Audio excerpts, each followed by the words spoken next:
Hello. Today's programme is all about whole wheat bread and baking. Vegetarians generally prefer to use whole wheat flour because it's an important source of protein. I think also it's a lot better for you as it's so high in fibre, and I find it tastier. This is whole wheat flour. It's also known as wholemeal flour, and it means that it's ground from the whole wheat grain, which is quite important, so it's got all the natural goodness in it. This is a lighter flour. It's wheatmeal flour. It has less bran or fibre in it than whole wheat flour, and I think it's a good one to use when you want to make a transition between using white flour and brown flour. This is a strong white flour. It's unbleached, which means it's got less chemicals in it than an ordinary white flour, so I use it occasionally just for a change. And I'll begin today by showing you how to make whole wheat bread, which is so tasty and delicious. This recipe will make 2 1-pound loaves, and you'll have a little bit left over for some rolls. You'll need 1½ pounds of whole wheat flour and a teaspoon of salt, and mix the salt into the flour, and you'll find that salt in this sort of baking brings out the best flavour of the grain. Then you'll need to prepare the yeast mixture, and that's what I was doing at the beginning of the programme. It's called the ferment. To make the ferment, you'll need 1 ounce of fresh yeast. This is fresh yeast that you can buy from health food shops and bakeries. It will freeze and also keep in the fridge for 3 or 4 days. If you couldn't get that, you could use ½ ounce of dried yeast. Mix those with a teaspoon of molasses. I like molasses for the flavour, though you could use a dessert spoon of brown sugar. And mix everything with 1/4 pint of warm water, and then you must let this mixture stand just for a short while until you get a few bubbles coming on the surface, and this means the yeast is now active and it can be ready to put onto the flour mixture. Do make sure you've got just a few bubbles, and you'll find that they gradually come as the mixture stands. I've got some on the top here, so this is ready to pour over the flour. Pour the ferment then onto the flour. If there's anything left in the bowl, just scrape it in, and then add ½ pint of warm water and a tablespoon of oil. And I like to put in a little bit of oil just to make the dough a bit richer. And then you can draw these ingredients together quite roughly. Some people just make bread actually on them straight onto a work surface. So once you've got things roughly together, you can tip the whole lot out onto the work surface. And then you can begin kneading. And this is really a process of drawing all the ingredients together. You'll gradually work in all the spare flour as you work, and it's a matter of mixing the ingredients and starting to get a good elastic dough that's very smooth. And you activate the gluten by doing this that's in the flour, and that's the ingredient that makes the dough rise and gives you a delicious light loaf. See already that I'm drawing it up to a ball. Everyone has their own method of kneading, their own rhythm, but the important thing is to get it drawn up into a ball, and you'll need to do this for about 10 minutes. When that's done, put it into a clean bowl and then cover it with a damp cloth, because that prevents a surface coming on the dough, and let it rise for about another hour. I've got one that I've just made. It's been rising for about an hour, and I think you can see now it's quite a different size. It's just about doubled. This is ready then to knock back.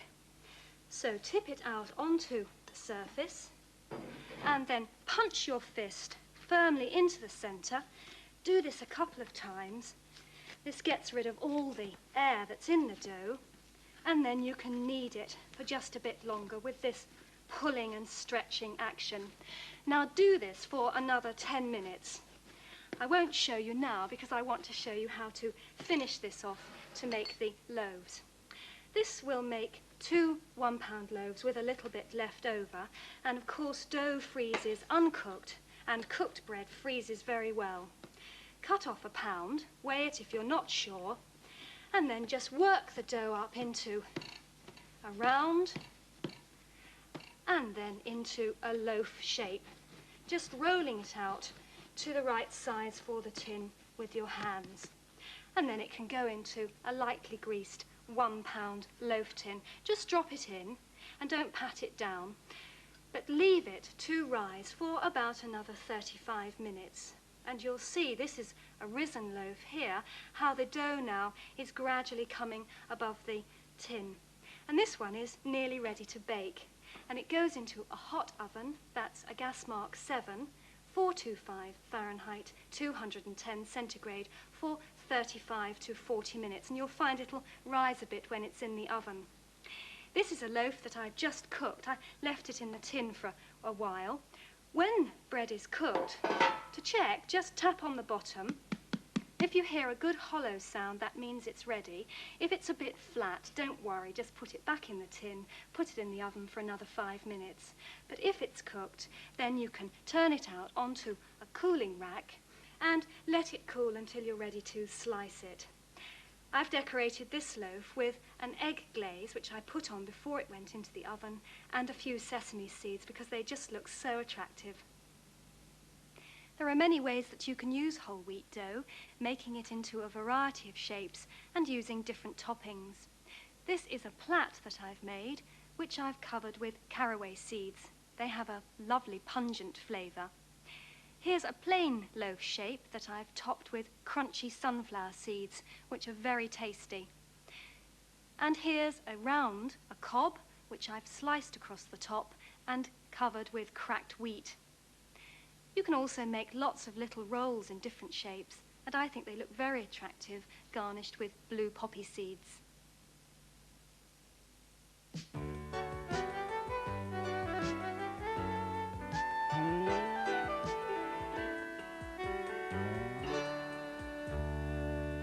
That looked delicious, and it's a rich bread ring filled with cream cheese and parsley. And I'll show you now how to make rich bread dough.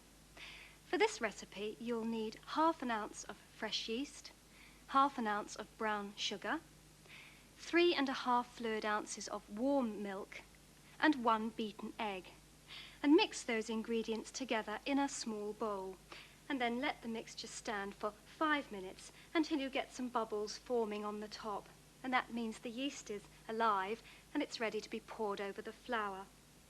For this recipe, you'll need 9 ounces of strong unbleached white flour. Pour over the yeast mixture and add 1/2 tablespoon of oil. I like to put in some oil because I think it makes the dough more velvety. Just draw the ingredients together roughly with a wooden spoon and then tip everything out onto the work surface and knead it in the way that I showed you with the whole wheat bread earlier. When it's kneaded for about 10 minutes, put it in a clean bowl, cover it with a damp cloth and set it to rise for an hour. I've had this rising now for an hour. You can see it's quite bulky now and it's ready to knock back. So turn the dough out onto the working surface and punch it firmly with your fist a few times, and then you're ready to roll it out. And I roll out this dough because this is where the richness comes in. I'm going to add some butter now, some extra fat, and this is how you build up layers of butter and dough to make the dough very rich. Just roll it out into an oblong, and it's quite springy, so treat it firmly, and then put on 1 ounce of butter. Now I've had this butter in the fridge, so it's pretty cold, and I've chopped it up into little pieces. This makes it easier just to dot over the top 2/3 of your dough oblong. This is rather like adding fat for flaky pastry. Then you can turn in the bottom third and the top third and seal the edges with the sides of your hands and the loose edge, and turn the dough ready to roll out again. Repeat the process, adding another ounce of butter, and then wrap the dough in some greaseproof paper and put it in the fridge for 15 minutes. That's when you can make the filling. I'm going to show you a poppy seed and almond filling, and for this you'll need 2 medium onions, just lightly fried in a tablespoon of oil so they're soft.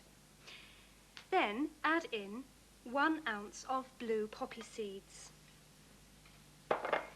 3 ounces of ground almonds, and 2 ounces of grated cheddar cheese. And you can mix the whole lot together with a beaten egg. Just stir in the ingredients, just starting to blend them together. Then you need to add in a little bit of seasoning, just a touch of salt, and some freshly ground black pepper. And then give that mixture a final stir so you make sure it's all quite well blended together. It's quite moist, and of course it's cool now too. And I've got some dough that's been chilling, so I'll show you now how to assemble the ring. Just take it out of the greaseproof and roll it into an oblong, turning it in different directions. Just give yourself enough to put on your filling.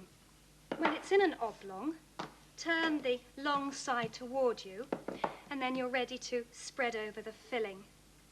Just put that straight on top of the dough, straight from the bowl, and then when it's all out you can spread it on. And I like really to do this with my hands, leaving a margin at either side and also at the far edge, because as you roll it up, obviously you're going to press the filling down. Press it quite firmly with the flat of your hand. And then you can just lift an edge, starting at one side, and then holding it quite firmly, roll it round into a long roll shape. Lose a bit at the end, just tuck it in. And then ease it into a ring and pinch the loose edges together quite firmly with your fingertips. You'll find that will even out as the ring rises. And you can set this on a greased baking sheet. Just lift it up, slide it on. For the finishing touches, add a beaten egg glaze. This is beaten egg with a pinch of salt, and I think this glaze gives the finished loaf a glorious shine, a golden shine when it comes out of the oven. So paint that all over, and the inside as well. And then top that with a few extra poppy seeds for decoration. And then so the loaf rises evenly, you can cut it all the way round, either using a pair of scissors or a knife, making about 8 or 10 slashes, and then set the ring to rise in a warm place for 15 minutes. And then bake it at gas mark 6, 400 degrees Fahrenheit, 200 degrees centigrade, and it bakes in about 30 to 35 minutes. I like to serve this ring warm at lunch or supper, and I think it's very special. Now, your memories of school meals may not be very happy ones, but there is a school where the food is truly memorable. It's St Christopher School in Hertfordshire, and the food there is always vegetarian because that's a most important part of the school's philosophy.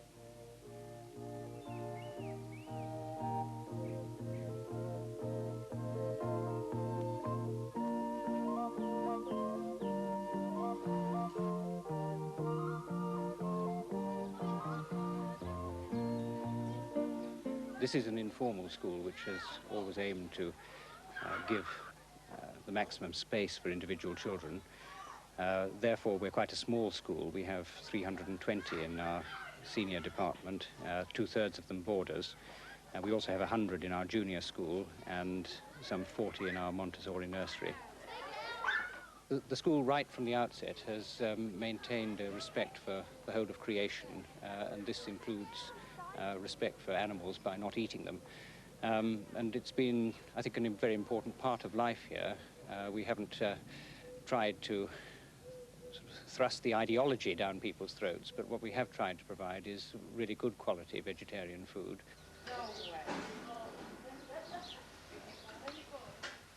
Only about 15% of our pupils are vegetarian, and rather more of the staff. Everyone who's employed here comes on the understanding that meat and fish are not brought onto the campus. And similarly, as far as pupils are concerned, this is the understanding as well.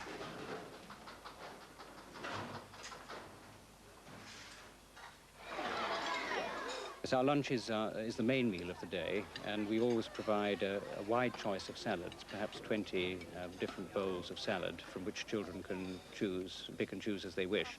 And then we also have a hot alternative, a different alternative every day of the week, so that there is a good choice for children. And we think it's important that they should have that choice and have the experience of developing their own diet, as it were, within what we provide. Our very youngest children are in the Montessori department.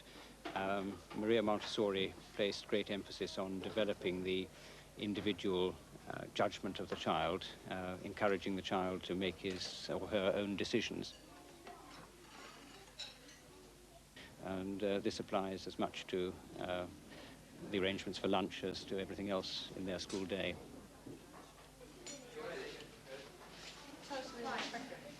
Quite a few studies have been done of the health of children at the school, and this shows that in certain particular respects, for example, acne, the record here is very good in comparison with children generally.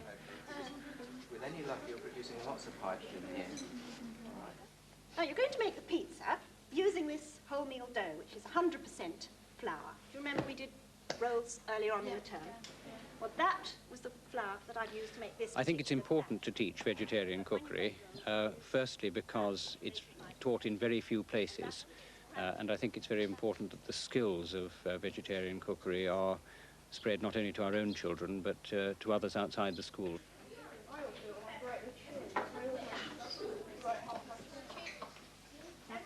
Popping everything on? Mm-hmm. You need to pop the cheese on last of all, so wait until you've got the seasoning and the herbs.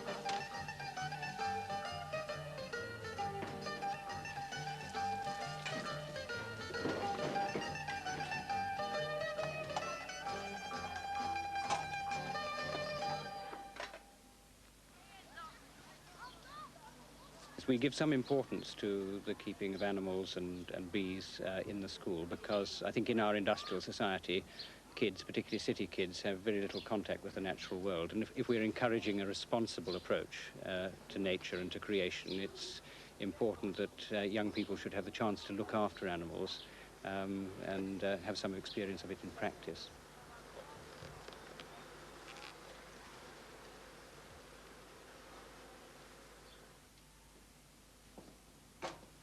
We also grow many of our own vegetables. We have about 5 acres under vegetables, and these make quite an important contribution to the school kitchen. And we're planning, in fact, in due course, I hope within the next 2 or 3 years, to develop a small school farm. You don't really think about not having meat, you just eat what's there, and I enjoy the food. I find it very healthy and appetite, and it's nice. Well, I'm not a vegetarian myself, but it's okay here, the food's good. And actually, I've visited other boarding schools where they eat meat and our food's better. In most schools, you get fatty sausages and things, but here, you know, you don't have those to tempt you and, you know, you don't get fat or anything. Well, that's certainly another reason for being vegetarian. It does keep you slim. But having said that, I'm going to show you now a delicious cake. It's a carrot and cinnamon cake. And carrots have been used since the Roman times for their sweetening powers, and also they give... Below the healthy eating restaurant called Herbie's. But now, hardly any people at Fulford choose to eat this sort of food. Tough outdoor pursuits use up a lot of energy, and some health experts say people living on a purely vegetarian diet should take great care to eat regular meals.